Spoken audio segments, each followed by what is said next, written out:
I mean, they are on the Galatoma tour, which is a thank you tour. That they are just visiting all Oromo communities around the world. And we would like to thank Jawar Muhammad for being here among us, respecting our invitation and coming back all the way to Winnipeg. Thank you for coming and welcome again. Yeah, for those of you who respected our invitation to be part of our this historical day of our gathering from other communities, we are very much honored to have you here. Thank you for coming and being part of our gathering here with us. Thank you again. እንግዲህ ባጭሩ እንኳን በሰላም መጣችሁልን። ከጊዜ አንፃር ብዙ ማውራት ባይጠበቅብኝም ምናልባት በተለያየ ቋንቋ ብናስተናግድ የተሻለ ይሆናል። ሁላችንም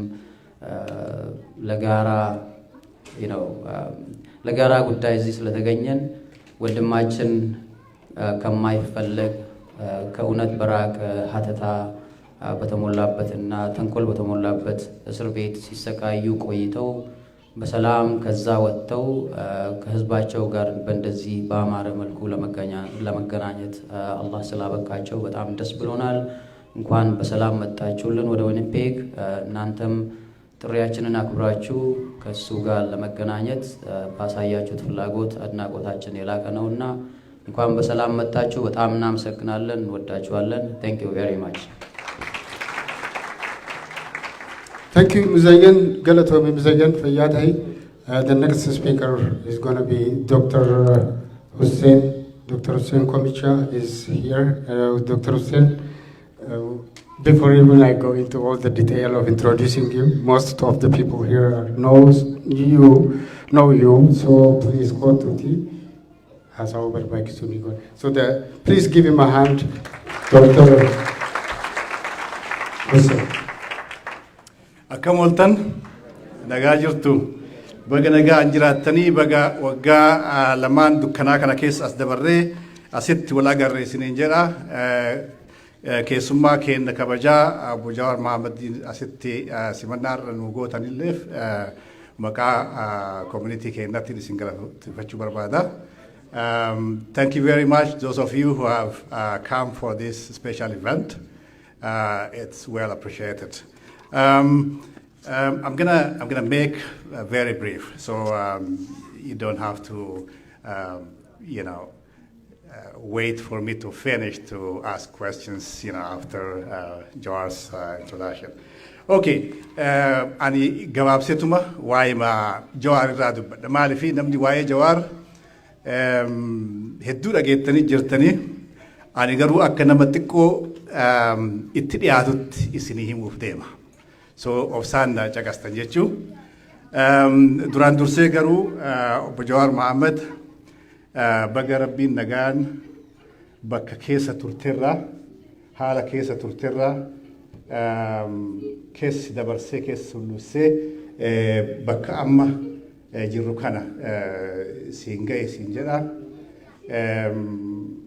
Dubbiin agartee dubbii qocaasanii wanti fedhe yookaan agartee qaamni abbaa fedhe yoo murteessu yoo rabbiin waan san keessa hin jiraatin murtiin sun hin taatu. Rabbiin nagaan si tursiisee as deebinee ijaan wal arguu kennaaf hedduu galatoomii siin jedha. Baga rabbiin waa hillan kee wajjin bakka san irraa is baase. Gabaabsee wanti isin himuu danda'u Jawaarin ani waggaa 17 hin beeka. Waggaa 17 hin beeka. Gaafni isaan dura wal agarre ani biyya Sweden barataa ture. PhD achitti barataan ture.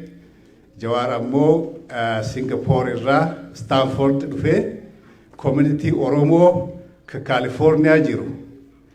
Akkuma har'a kun walitti qabnee uummanni keenya nama haasofsiisu fitatee agartee itti haasaa jiru kana innilleen gaafa Singapore irraa dhufe san mataa keessatti uummata Oromoo qabatee community Oromoo ka California jiru achitti wal argan jechuu nama na qunnamsiise kanaan. Jawaariin san dura hin beeka akka itti beeku garuu akka inni Istaanfoord jiru sanitti hin turre. So namni kun gadi baheetu walgahii sanirraa na bilbile. An Sweden jiraa na bilbile. Aboo firri kee tokko Kaalifoorniyaa as nu dura dhufee community hawaasaa kunoo haasofsiisee hedduu irraa gammannee naan jedhe. Awoo eenyu firri kuni ebaluu kan jedhamu. Awoo maqaa akkasii ani hin beeku firaa ta'uu danda'a bilbila naa kennii jedheetti akkasitti bilbilaan arge jechuudha. Gaafa argu deebii akkumaan jedhe fira ta'e jechuudha. Fira ta'ee obboleettii isaa nama fuudhe hiriyaa kiyya wajjin haayiskuulii barannee akkasitti erga sanirraa yeroo hedduu wal arginee jirra. Gaafa Istaanfoord jirullee waa'ee barnoota isallee na gaafate an barnootaan ikoonomistiidha yoo na gorsinaan jette ani ikoonomiksii baradhuun jedheen lakkii jedhe siyaasaan baradhaa jedhe. Maali jennaan ummanni keenna miidhaan guddaan kee irraa gahe wanti ikoonomii booda haa ta'u malee siyaasaadhaan miidhamee ummata keenna kanaaf waan addunyaan barnoota addunyaan qabdu barbaadee kara kanaan gargaaruu barbaadaa jedhe. Laalaagaa erga gaafa saniiti Jawaar maal baratee Istaanfoord jechuun yuunivarsiitii Ameerikaa keessatti Ivy League yuunivarsiitii warra jedhamu warra yuunivarsiitii guddaa Ameerikaan qabdu jechuu addunyaallee qabdu jechuu. Achitti wanti inni barate ummata isaatiif faayidaa waan qabu political science barate jechuudha. Haya political science baratte achi booda hojjennaan ummanni keenya wal dhabbiin naannaa sanii naannaan gaafa Afrikaa kana babal'achaa jirti. Ummanni keenya nageenya ka argatuun yoo naannofni agartee gaafa Afrikaa kun immoo nagaa argate kanaaf ammoo waa'ee conflict resolution akkaataa itti wal dhabbii ittiin hiikan agartanii peace and conflict resolution barachuu qabaa san barachuu barbaadaa naan jedhe. Es jennaan Columbia University master's isaa achitti kana barate jechuudha. Wanti kana isinii kaaseef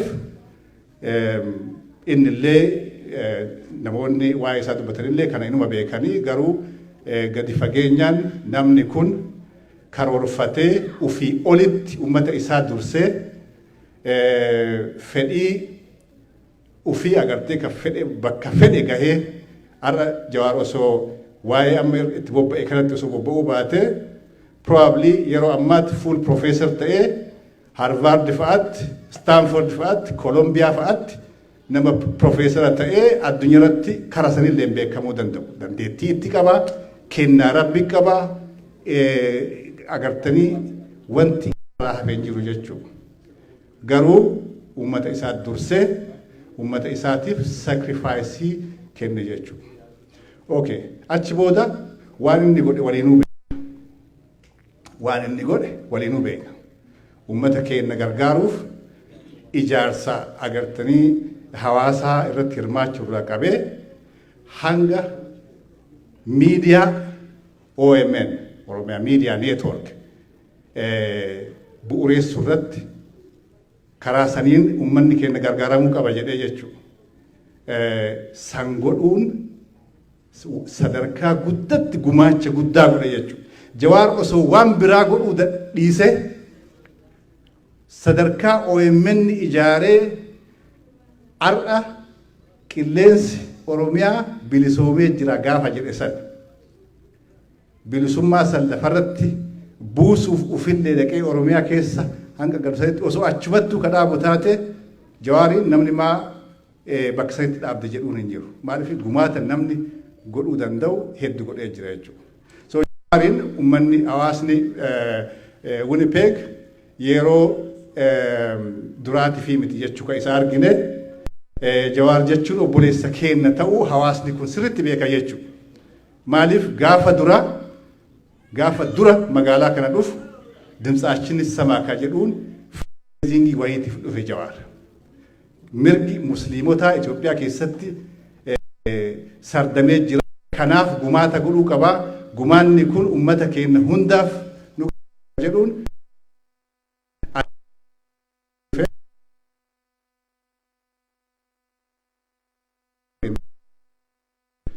irraa qabeegaa Jawaar osomaa itti himan namoonni hedduun jechuudha ana dabalate awwa Jawaar biyya tana amantee ittuma galtaa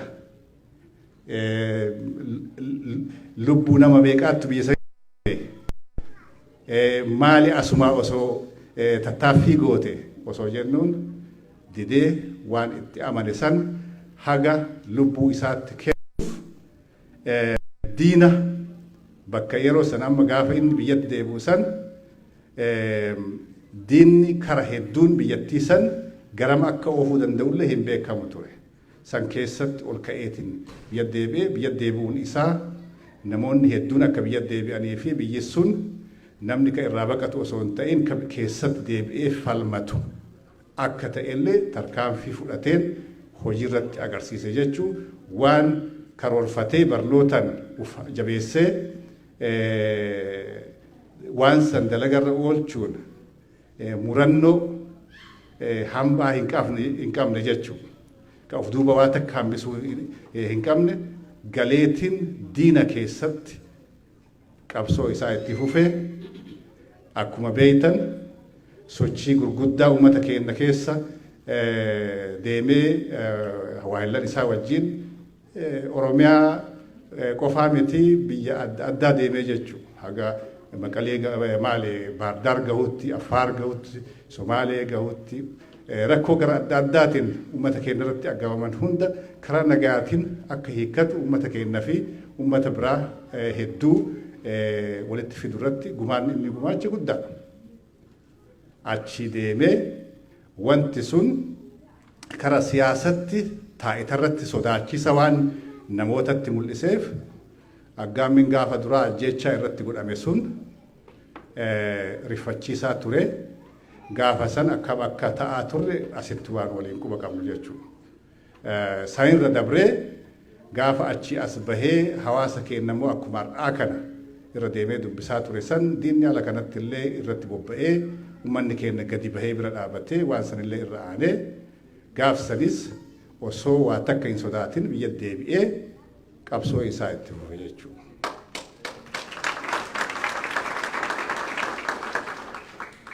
Achitti hin dhaabanne osoo waan san godhaa jiran rakkoon waliin beeynu artistiin keenya Hacaaluu Hundeessaa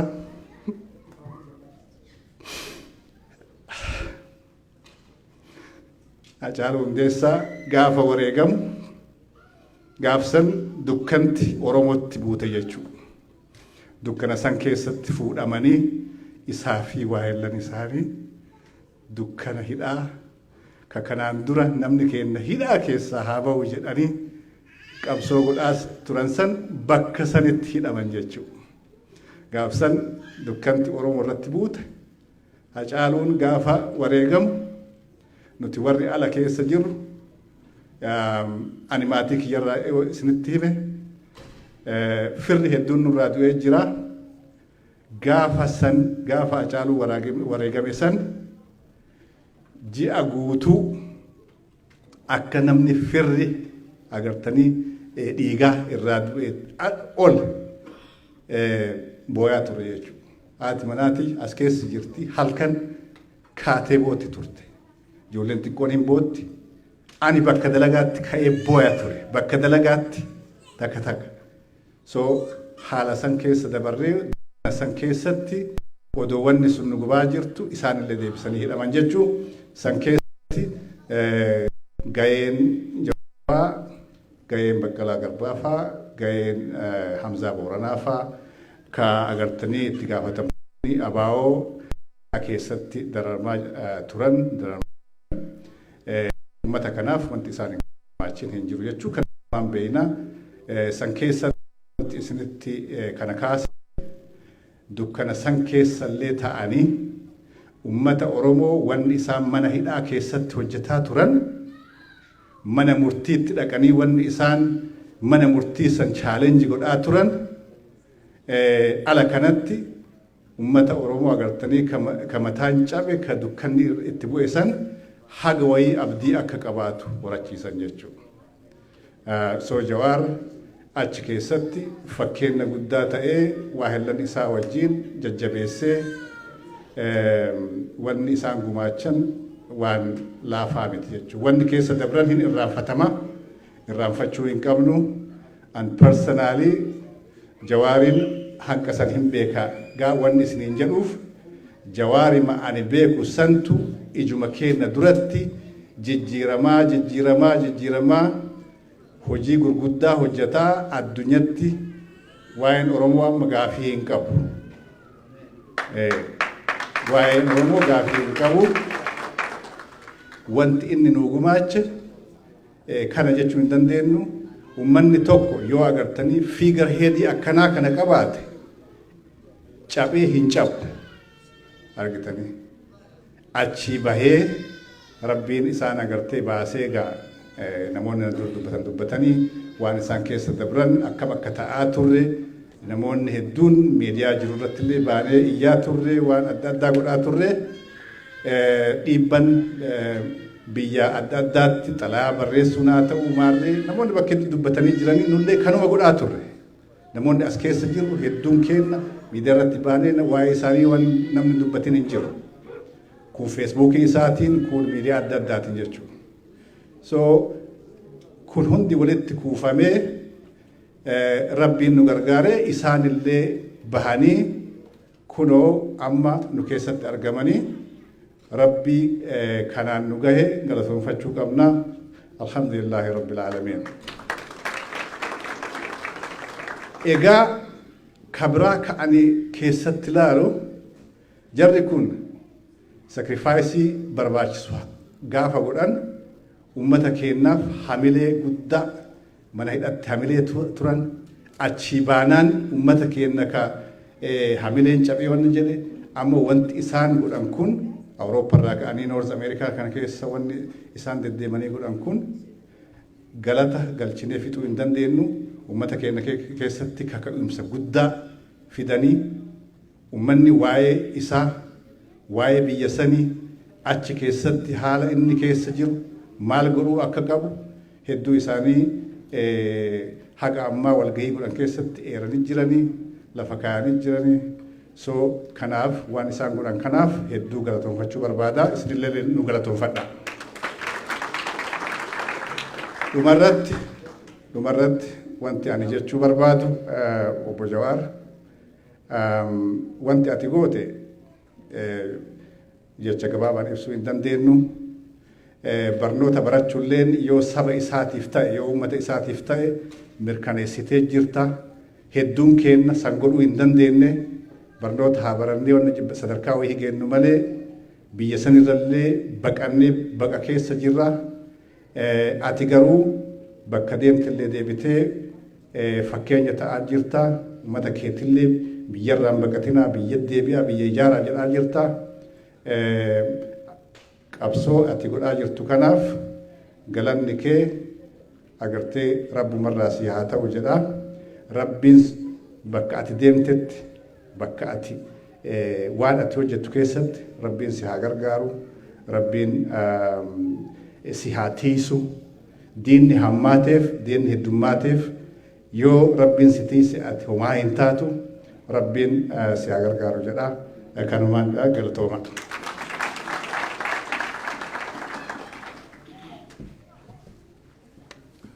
Galatoomi Dr. Hussein haasawanitti aanu yeroo gabaabsuudhaaf Dr. Isheetuutu itti aansee nu godha.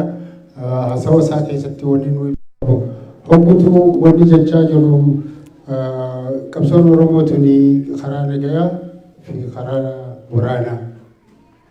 Karaa nagayaa Jawaarfaan amma akka agarrutti karaa nagayaatiin Oromoo mirgisii eegamuu danda'ama jetti. Jara kana immoo lakki isaan gama qawweetiin malee hin ta'u jaa. Maali qawweetis haatti fufu warri nagayaatis haatti fufu badiin takka illee hin jirtu walakkatti akka keenyaatti. Nuti immoo akka magaalaa tana jirrutti waan lama kan nagayaas ta'ee qawweedhaas hin ta'in isaan warra hojjeturan dhiifne karaa qabsoo Oromoo kan jennu kan isaaniin adda lama magaalaa tana keessa biqilchinee jirra. Isiisan Dr. Isheetu nu hima tana keessa warri nagayaatis ni gargaarra haatti fufanii warri qawweetis haatti fufanii ni gargaarra. Nuti immoo waan as keessa biqilchuu jirru kan isaanii adda lama. Isinii ibsa Dr. Isheetu. Welcome to Dr. Isheetu Galatooma.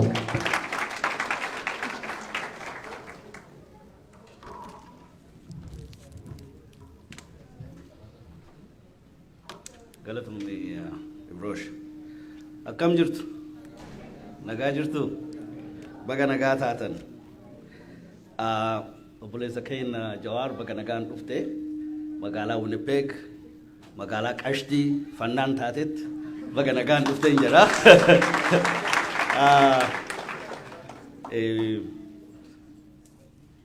For those of you who are here who want to speak or understand Afaan Oromoo, I would like to thank you for being part of this event. Dhugaa dubbachuudhaaf waan baay'ee miira keessa wanna nama galchu obbolaawwan kan koo kanaan dura dubbataniiru waan hedduu isaa jechaadha. Anis irruma deebi'ee kan inni jedhu obbo Jawaar, obbo Baqqalaa fi obbo Hamzaallee baga Rabbi mana hidhaa sanii isin baasee baga ummata keessanitti isin makeen jedha. Akkasumattis hoogganoota lama Koloneel Gammachuu Ayyaanaatii fi obbo Batteellee akkasuma bahanii jiru. Isaanis baga Rabbi isaan baaseen jedha. Akkasumatti mootummaan hoogganoota hafanii fi namoota maqaa siyaasaatiin hidhaman akka nu gadhiisu gaafachuun gaariidha jedheen yaada akka nama tokkootti asumatti. Haa ta'u garuu qabsoon Oromoo hedduu waan baay'ee keessa darbee ummata baay'ee nama baay'ee keessatti dhabeera. Dhiiga baay'eetu keessatti jigeera. Dhiigni jige kun marti ititee sibiila hin cabne ta'eera. Kana jechaan maalinni qabsoon Oromoo kanaan booda eessayyuu of duuba wanna deebi'uu danda'uu miti. Ufafoodha. Oromoon bara cabirraa kaasee wanti inni gaafataa dhufee oduu battalatti deebi'e waan akka xiqqaatti deebi'uu danda'u. Har'a garuu yerootti Oromoon hin gaafataa, hin dhiibamaa, hin gaafataa, hin dhiibamaa. Adaduma inni dhiibameen qabsoon isaatis jabaachaa deeme malee laaffachaa hin deemne. Oromoon irra caalaa ijaaramaa deeme malee faca'aa hin deemne. Kana jechaan wanti Oromoon gaafatu ammallee wanta haqaati isa san irratti xiyyeeffatamee irratti hojjetamee yoo wannan ta'in qabsoon Oromoo of duubatti deemuuf hin jiru. Oromoon bakka amma ga'e kanarratti kanaa ol deema kan jedhudha. Kanatti dabalee akka duratti obbo Birooshen jedhee qabsoo oduma gaggeessinu instituushinii Oromoo jabeessutu jira. Biizinasa Oromoo jabeessutu jira. Kana keessatti biizinasni Oromoo tokko kan dhaabate jira akkuma online business kan ta'e Abiyaataa jedhama. Biizinasni kuni North America keessatti yeroo ammaa wanna jedhaa yeroo gabaabaa guyyoota gabaabaa keessatti live gadhiifama jechaadha. Online shoppingidha. Wanta biyyarraa barbaadamu mara warra isinii dhiyeessuu danda'u jechaadha. Akka Amaazanii Oromooti jechaadha. Kanaafuu isa sanillee buufattanii adresii isaan asirra isinii kaa'amaa gulanirra vizitii godhaa itti faaydamaa wanta keessanii guddisaa akkasitti Oromoon kara maraan jabaachuutu irra jira kan jedhudha. Inni lammaffaan International Oromo Professional Engineers Association dhaabatee jira. Inni kunis namoonni professional engineer taatan Facebook irratti maqaa qabaa maqama kanaan search gootanii seentanii objectivin isaa mishiniin isaa wanni martuu achirra jira. fakkeenyaaf objektiiviin isaa tokko value fi ethicsii engineeringii Oromoo keessatti babal'isuudha. Waa'ee engineeringii fi saayinsii kanas Oromiyaa keessatti akka babal'atu gochuudha. Sanii alammoo yoo nama professional engineer barbaadame akka salphaatti society kana keessaa fudhachuun hin danda'ama kan jedhuuni. Kanaaf waan kanarratti irratti hirmaadhaa seenaa register godhaa achirratti wanni martiyyuu jira kan dhiyaatee fiildii kamiin akka eebbifamtan akka barattan kan agarsiisu hin jira. Achirratti seentanii register gootanii yeroo torban lama keessatti walga'iin yaamamee officially launchir ta'a jechaadha. Kan malamaani isinii himuu barbaadu gara biraatiin obbo Jawaar baga nu keessatti argamte isinis baga asitti dhuftanii galatooma.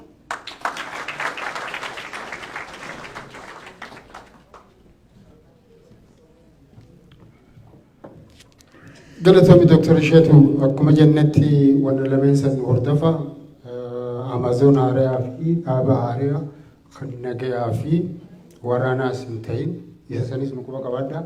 Amma gama karaa hedduun qabsoon godhuun dandeema jechuufi gabaabdutti wanni kana godhe you can fight against your enemy with a lot of different directions. Cuftinuu karaa gaarii kan mataa keetiin gootuunis kan gamtaanis gootu jechuu kiyya.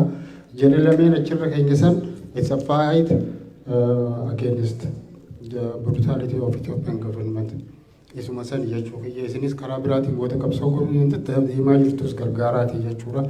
Amma gamam yaana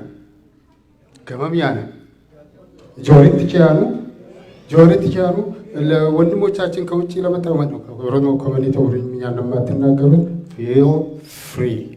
feel free to express yourself and also to ask questions because we want to hear from you, but be honest, be yourself.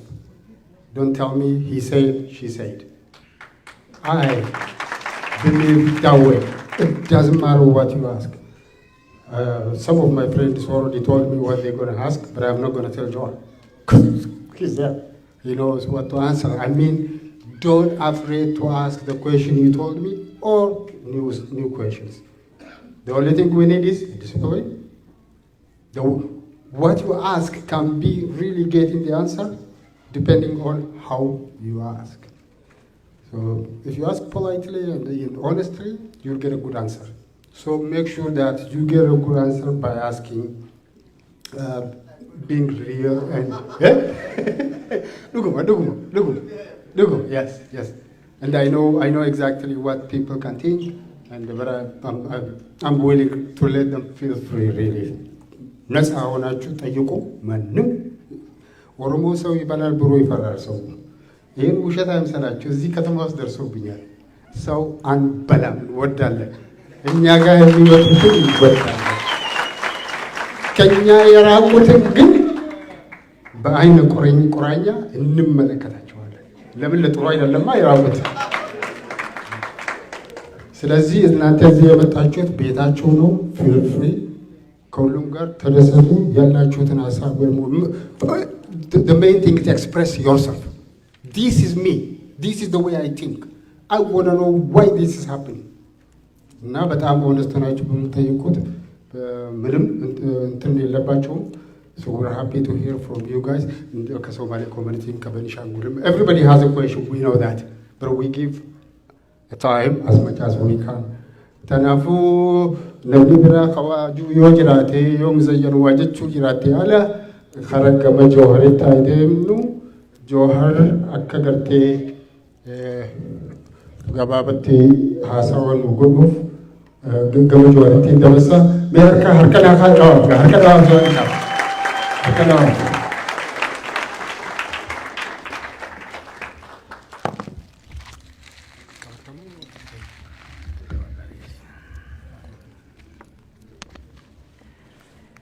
Akkam ooltan? Fayyaa jirtanii? Amaansaati? Jajjaboo? Yooyyaa? Babaaroo?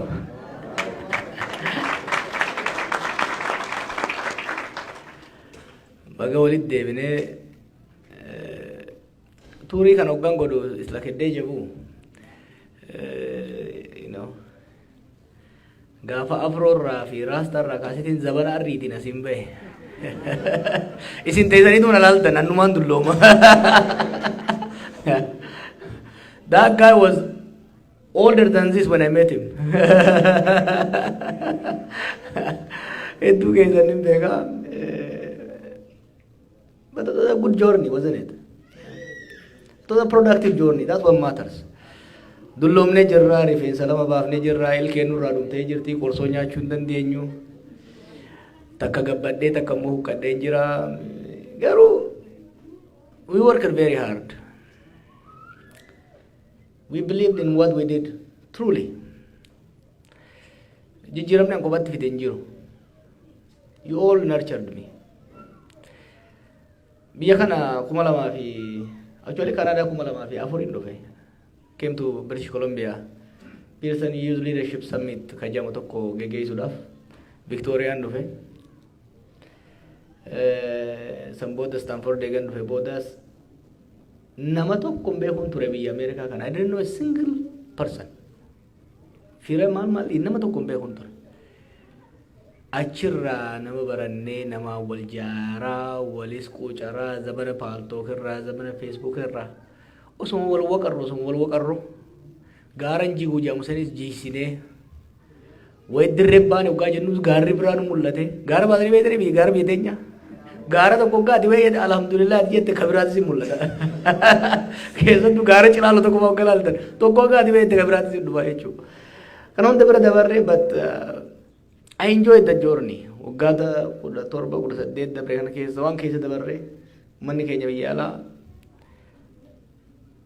waan waggaa lamaan kana qofa nu gootaniif kan isin galateeffachuu barbaada. Jawaar har'aa agartan kun Jawaar maqaansa hamtuunis toltuunis ka'u kuni ani walitti qaba isa keessanii. I'm actually a product of you. Hundi keessan humnaan yaadaan du'aayin ummanni keenya biyya alaa kun namni nan gargaarin hin jiru. So whatever I succeeded, I attribute it to you. Waggoota dabran 17 kanaaf ummanni keenya kan Kanaadaa jirtanis biyya adda addaa jirtaniif waan na bira dhaabattanii waanin itti amane bakkaan akkan ga'uuf waan na gargaartaniif galatooma jechuuf hin dhufee galatooma warra nuti geessu.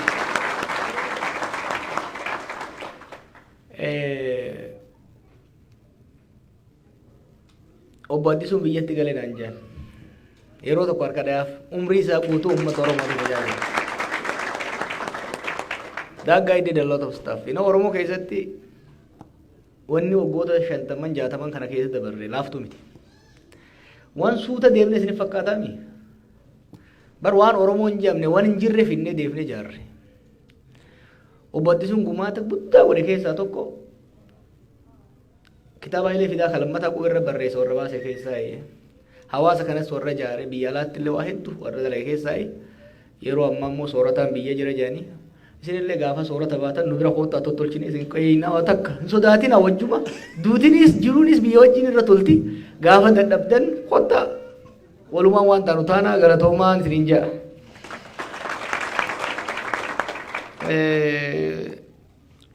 Duula kana keessatti galatoomatti aansee wanti uummata keenyatti haasa'uu barbaannu jijjiirama dhufe appreciate akka goonuuf akka appreciate haa deeggarru jechuu osoo hin ta'in akka hubannuuf. Dhiiroo biitii amma jirtu tun takuma 2018 duraatiin totally adda. Ta biraa dhiisi Itoophiyaan an biraa hidhamee fi itti bahee dachee adda dachiif samii. Gara fuulduraa uummata keenya rakkoo ulee keessaa baasuudhaaf rakkoo siyaasaa, rakkoo nageenyaa, rakkoo diinagdee keessaa baasuudhaaf wantoota jijjiiraman hubachuun barbaachisaadha. Maaliif haala hawaasni sun gama diinagdeetiin, gama siyaasaatiin, gama securitytiin, psychologically sirni sun mootummaan sun naannoon sun keessa jiru yoo sirriitti hubatiin tarsiimoo baasuu hin danda'amu. Tarsiimoon haala qabatamaa irratti strategic assumption waan jennuun jira. Faaktii fudhattee faaktii irratti hundooyiteetii tarsiimoo baaftaa jechuudha. Tarsiimoo tokko baasuudhaaf haala qabatamaa hawaasa sanii, haala qabatamaa naannoo sanii, biyya sanii, mootummaa sanii, sirna sanii sirriitti hubachuu barbaachisa. Kanaaf jijjiiramoota afur observe godhe ilaaleen isinii himuu barbaadarra. Waan hoggaa gubbarra ilaalan hin mul'anne garuu siyaasaa biyya sanii hawaasummaa biyya sanii fundamentaalii jijjiiree jira sirni amma jiru kun. Waa afuriin isinitti himu. Tokko commercialization of politics. Biyya sanitti siyaasaan shilingii sumuni taate amma. Xiqqoo warreen irra turtan beekuu dandeessan ta'eessatu dargiis ta'ee Hayilesillaasees namni hedduun jirtanii warra turtan.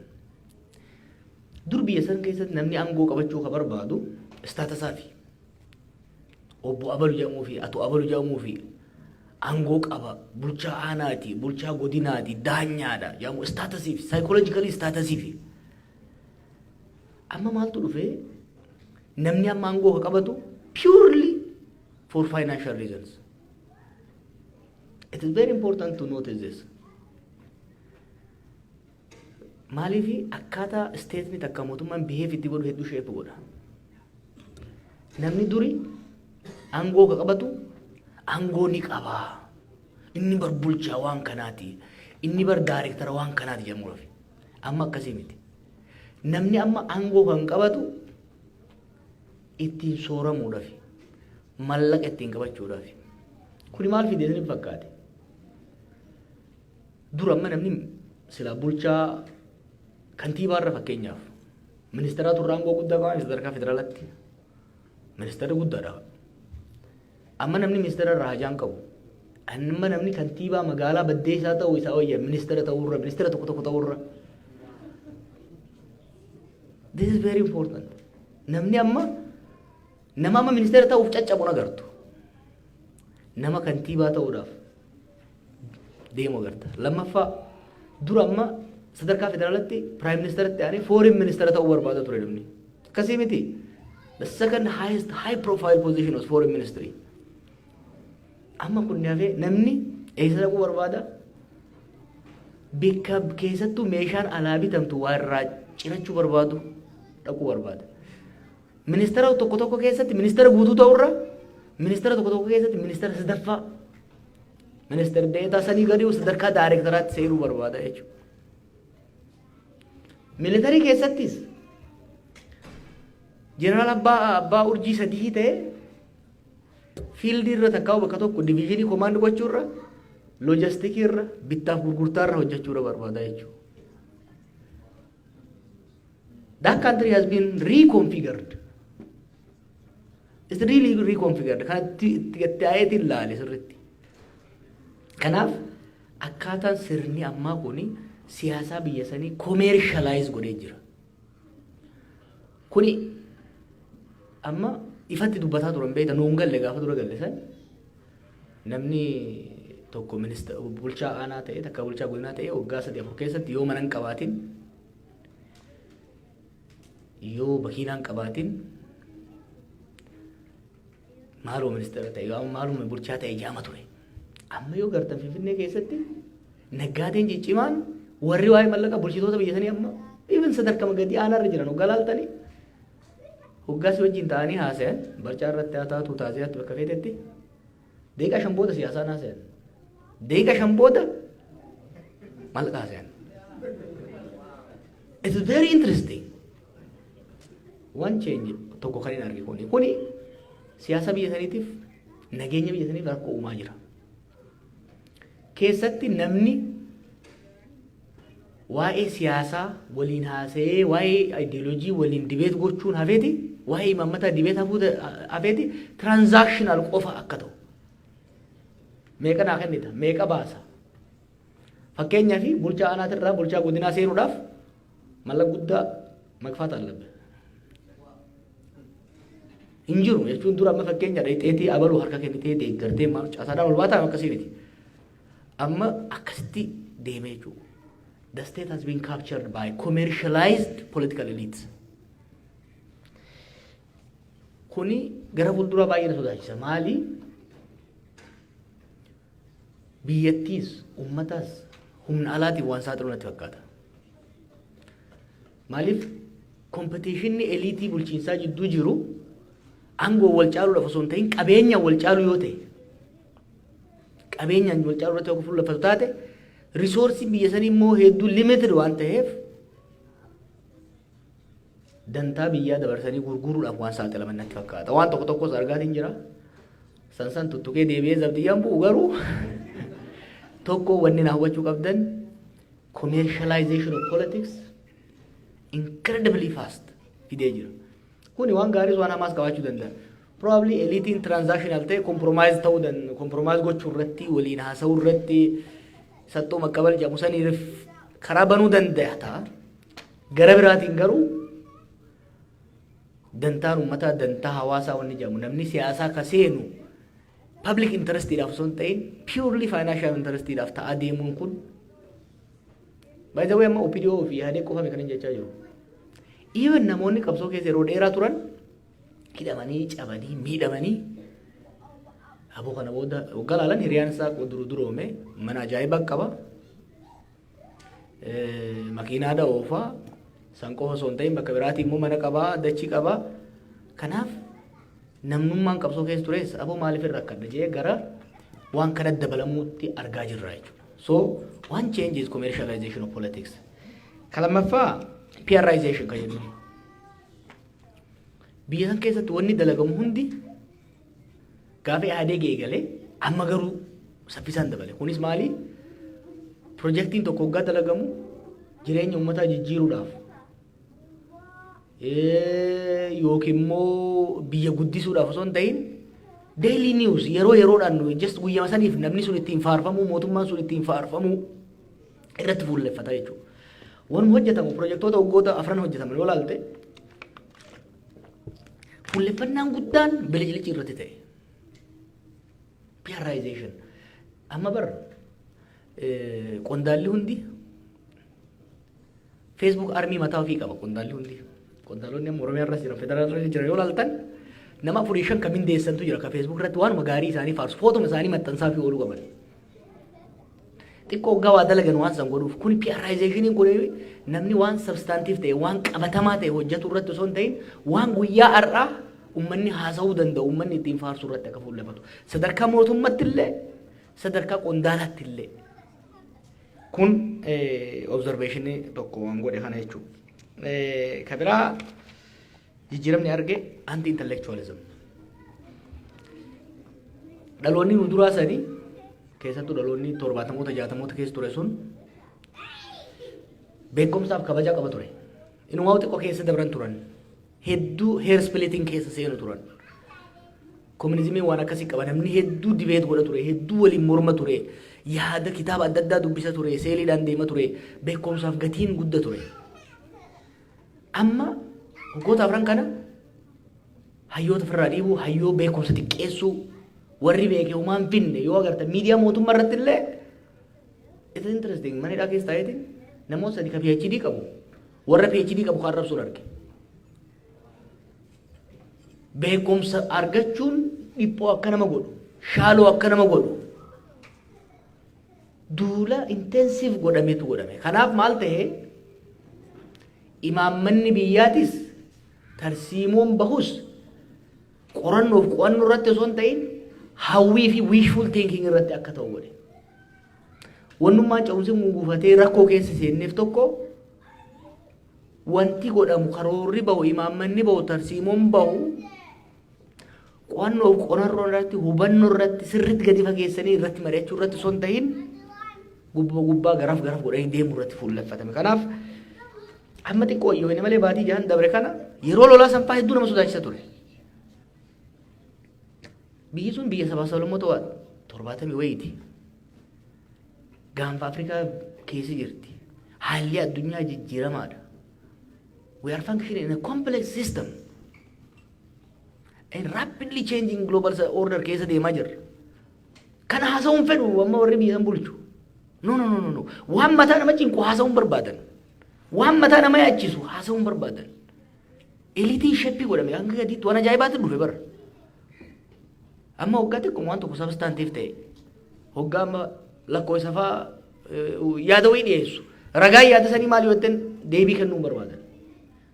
San qofa osoo hin ta'in nama gaafii critical ta'e gaafatu. nama yaada dhiheessu even warra ijoollee qabsoo keessaa bakka adda addaatti makamte amma ni gartan yeroo tokko tokkotti fincila itti dhufaa jiru namoota xiqqooma yaada qaban akka maraasaatti itti ilaalu akka farra misoomaatti itti ilaalu akka gowwaatti itti ilaalu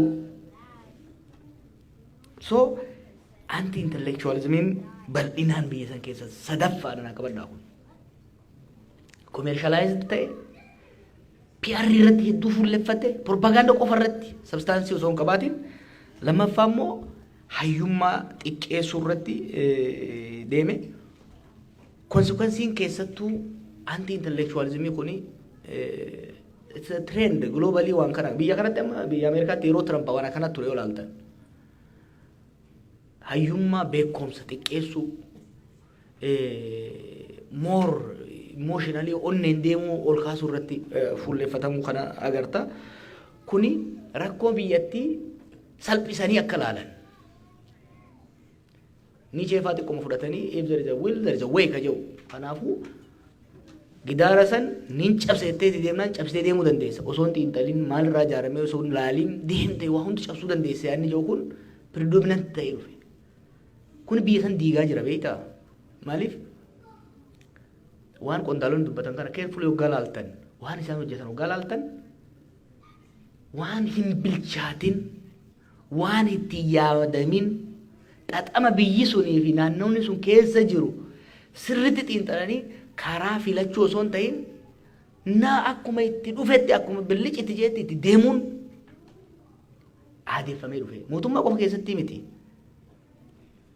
kontaajiyees ta'ee jira yaadno kun nama joggaa gatteessee xiqqooma waan substantiif ta'e maali wanni amma jettu kun theoretical background isaa maali where is the empirical evidence muuxannoon biyyoota biraa maal fakkaata hoggaa jetteen hoogaa kun bar yuunivarsiitii miti siin jeen kun siyaasaadha siin jeen siyaasaan shira malee waan sirriitti itti yaaddee itti cinqamuu qabdu miti siin jeen barkasiifinne yuunivarsiitii barsiisiif osoo hin ta'in waan kana geggeessiifi inuma geggeessi qofa osoo itti yaadin so rakkoo amma agartan biyya kana keessatti agartan keessaa tokko this anti-intellectualism has led to shallow analysis rakkoo biyya sanii rakkoo diinagdee biyya sanii akkaatuma isaan diinagdee itti fix godhuudhaaf yaalan yoo laaltan akkaatuma amma dhugaan eegan bahee booda qondaalota tokko tokko argeen ture biyyi sun lola waggaa tokkoo fi walakkaa namni 500 fixe keessaa warra hoogganan fakkaatan they have not taken time to appreciate and reflect how deep the country has gone. Akka watakkan ta'ini sitti haasayan. Maaliif jee hoggan laalu anti-intellectualismii maalitti ergee waa hunda salphisanii laaffisanii akka laalan godhee jechuudha. Jijjiiramni sadaffaa ani arge afraffaatti osoo hin dhufin keessattuu anti-intellectualismiin kun maal godhee nama amansiisuudhaan osoo hin taane sodaachisuudhaan bituu namoota carefully mee Amaarri maal barbaada Oromoo maal barbaada Tigreen maal barbaada Walaayitaan maal barbaada mee waan inni barbaadu jidduutti haafinnu jechuurra wal jibbaa fi wal shakkii jidduutti naquu irratti akka fuulleffatamu godhe jechuudha even Oromoo jidduuttu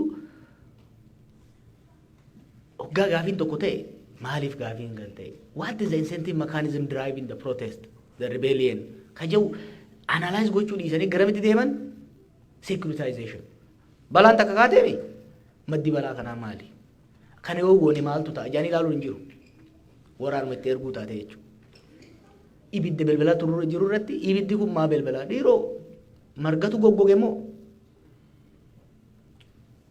biyyeessantu gaasa qaba moo jechuun osoo hin jiraanne belbalaa jira itti beenzilumatti naqaa jiran jechuudha kanaaf anti-intellectualismiin biyya san keessatti rakkoo guddaa uumaa dhufee jira. Fourth, cruelty. Biyyi sun lola keessa turte erguma jaaramtee kuniif waan haaraa miti. Garuu wanti haareenii waggaata asaanaa kana dhufe gara jabeenna namaati. Humna hidhate qofaa miti mootummaa gaafii warra ribeelolaa qofaa miti. Gara jabeenyi dhufe. Viidiyoo amma intarneet irratti agartan kana kareeffa guban ka lubbuun guban bakka takka qofa miti kataa jiru. It's happening across the country. namni lubbuu wal gubuun it's happening across the country. Dullatti manatti ol dhiibanii itti qabsiisuun it is happening across the country. It is being done by all actors, organized or disorganized. San qofaa miti. Isinuu itti seenuu jirtan amma kana maal desensitize ta'e namni nama lubbuun guban arganii guyyaa tokko haasa'e namni guyyaa lammataa bira kute. Amma nuti gabaas tokko tokko waliin qabdee hidhamaa baasanii ajjeesuun miskiina fixuun maal inni waggaa kaanu akka waan guddatti ilaalamu even in the society cruelty waan biyya san durin jirree wani tokko jiraami durin jirreen biyya san dhufee jira jechuudha. So kuni maal godhee kufaatii diinagdees dhumaatiin namaas diigamuun biyyaatis akka waan normaal ta'etti hawaasninis mootummaanis sirnis akka fudhatu godhee jechuudha. Amma rakkoo biyya sanii nama biyya saniitirra faranjii hojii gaa haasa'u galaaf dur rakkoo teenya nuuf gala beekta faranjiidhaaf hubachiisuun nutti ulfaata ture. Amma daqiiqaa 5 keessatti faranjiin biyya feetee rakkoo biyya sanii ni hubatte hoggaan ittiin. Namni biyya sanii garuu normalize godhe cruelty hammeenya cruelty kana fudhatee normalize godhaa dhufe jechuudha. Maaliif hin kana isinitti hima? Commercialization is PRization isaatis anti-intellectualism is cruelty kunis hoggaa walitti qabamu atiin biyya sanitti waan haaraa keessa seenaa jirra. Akka hawaasaatti akka biyyaatti akka uummataatti feezii haaraa keessa seenaa jirra. Kan akkamitti keessaa baanaan gaafii guddoodha. Uummata keenya diaasporaatis hundumaa kan biyya keessaatis kan hin gaafadhu keessattuu hayyoota kan hin gaafadhu. Waggoota asaanaa kana jijjiiramni sadarkaa diinagdeetti sadarkaa hoggansaatti hawaasa keessatti psychologically biyya san keessa dhufe it's much deeper than we are appreciating. Waan kuni akkaataa Oromoofis gara fuulduraa waan ta'u dalaguu irratti hoggaa fuulleffanne dhiibbaan irratti qabaata. Fakkeenyaaf waa'ee commercialization reefu isin kaaseen ture. Nama aangoo irra jiru tokko nama durga amma maaliin isin jee dur namni aangoo ka barbaadu staatasiidhaaf ittiin kabajamee ittiin faarfamee abalu ministeera haa jedhamuuf. Amma akkasii miti. Amma kiisha guuttachuuf achi jira. Tarsiimoo duruutiin yoo deemne namicha san fakkeenyaa fi yoo aangoo sanirraa fuunee bakka biraa keenye itti dhaga'amaa bakka sanirraa buudhaaf waan tokko sii jijjiira ture. Amma haajaan qabu. Hanga bakka san qabatetti daddafee nyaataa gaafa achii kaafte daldalaa ta'a. Kanaaf incentive wani jedhamu politikaa keessatti amala namoota amala hoggansaa amala sirnootaa jijjiiruudhaaf incentive sirriitti hubachuun barbaachisaadha. Incentiviin dura qondaalota sirna wayyaaneetis sirna dargiitis sirna Haayila Sillaaseetis irra qabsaa'uudhaaf xiinxalliin fayyadamaa ture suni sirna bilchiginaa kana irratti hojjetu. This is a different setup. Different kind of elite have emerged. Elite daangaan isaallee clear hin ta'in emerge godhaa dhufaa jira. Kun tarsiimoo gara fuulduraa baafnu irratti illee dhiibbaa qaba. Recommendation ani qabu hayyuunis hoggansa siyaasaatis biyya san seef godhuu barbaade siyaasa deebisuu qaba. Siyaasni du'ee jira biyya san keessatti. Political discourse has died. It has been so watered down, so simplified. Kanaaf ol kaasuu qabna marii biyya sanii dhimma imaammataa irratti, dhimma tarsiimoo irratti, dhimma diinagdee irratti, dhimma fayyaa irratti, dhimma barnootaa irratti. Biyya sana amma PhD'n dachii dhiphiftee jirti dhiifama naa godhaa doktoroonni keenya. PhD'n bitamee heddummateeti tuuffatame. Sirna san warri manipuleet godhuu barbaadu immoo kanatti fayyadamee ilaalu inni bara PhD qaba garuu maqaa isaatu sirreessee hin barreessu hin jedhan. Duraas isaanuma itti kenne PhD deebisee immoo sanitti fayyadamanii warra credible ta'e waggaa meeqa xaaree PhD argate Dr. Hussein doktorummaa isaa. So wanni sirni sun ittiin deemaa jiru sirni biyya sanii haalli biyya sanii ittiin deemaa jiru jijjiirama guddaa ta'uusaa hubachaa hojii hojjennu keessatti kana qabachaa deemuun barbaachisaadha. Maaliifin siyaasa guyyaa dhiisee waan akkanaa sirriitti babeetu rakkoon akka Oromoottis akka Itoophiyaattis akka gaafa Afrikaatitti illee deemaa jiru. Ila hoggansa xiinxala gadi fagootti hin amanne complex system laaluun barbaanne qabaachaa hoggansa dantaansaa guddaan kabaja siyaasaa takkaa dantaa uummataa osoo hin taane shilingii ibsumuu ta'e bakka jirutti hoggansa dhumaatii uummataatiif kufaatii biyyaatiif disensitize ta'e qabaattee rakkoo keessaa bahuun baay'ee ulfaataa ta'a. Maaliif tokkoffaa rakkoo san hubatu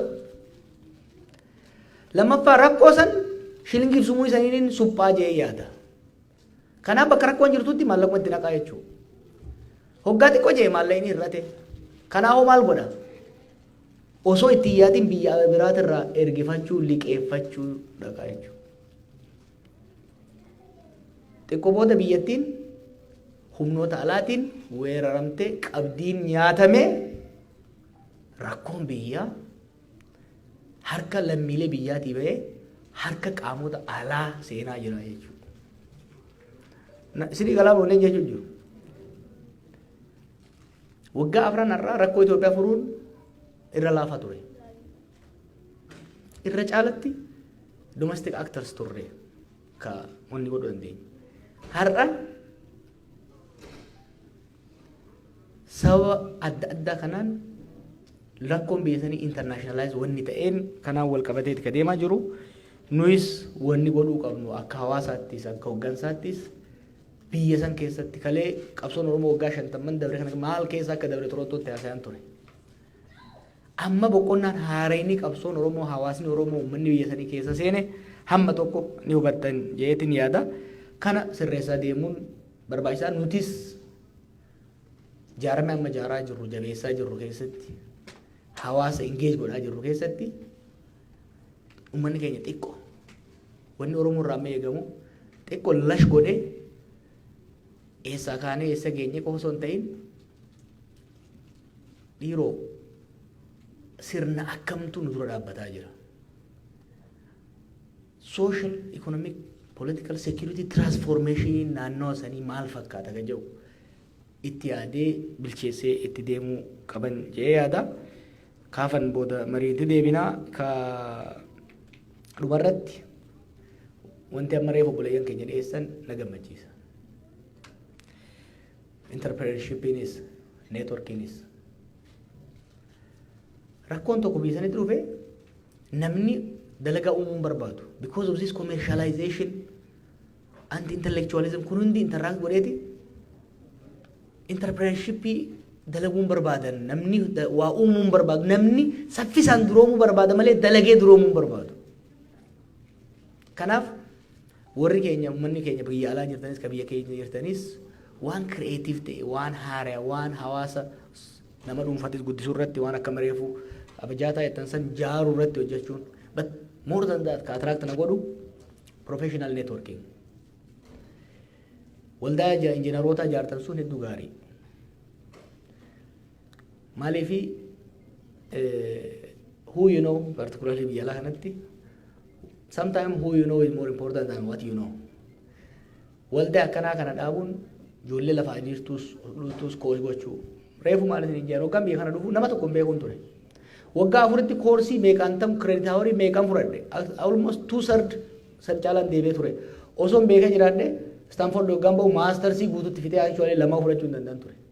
But I left BA'niin achi bahee jechuudha. Kanaaf ijoollees koos gootanii ittiin deemuudhaaf. Already immoo experience qabna. Waldaan hakimoota ogeeyyii fayyaa Oromoo ka biyya alaa jiru kun hojiin hojjetaa jiru argaa jirtanii. Akkasumas biyyatti waldaaleen ogeeyyii fayyaa ka biraadhis uummata tajaajiluu jiru qoosaan ta'in gaafa nuti rakkoo keessa turre illee hagamta akka nu tajaajilanii beeytanii. Kanaaf waldaa injiinarotaa kanas daran cimsitanii waldaalee bifa adda addaatiin jiranis daran cimsitanii deemu. Hawaasa keenya kapaasitii keenya ijaarrachuu qabna amma. Amma booda hunduu hin deebinu waan tokko hin shakkina amma booda ta duritti hin deebinu. Garuu fuulduraa deemna. I painted the whole situation dark. Don't be gloomy. I want you to take the situation serious, but not be sad and discouraged. Pessimistic akkataatan hin barbaadu. But I want you to be realistic. Nurraa is waan eedan, biyya san irraa is waan eedan, realistic akkataatan. Akka gadditan osoo hin ta'in akka reflect gootan barbaanna. Kanaaf kan ammoo utuu biraa waan hojjennu kana utuu biraa fakkeenyaaf rakkuma amma reefu isinii kaase kana furuudhaaf tokko hayyoonni keenya gara diinagdee kalaqaatitti gara entrepreneurship gara creativity uummata deebisuun gaarii ta'a jeetiin yaada. Isinitti dheeressee warri Winnipeg hedduu ulfaadha kaan immoo mariidhaan walitti deebinaa galatooma.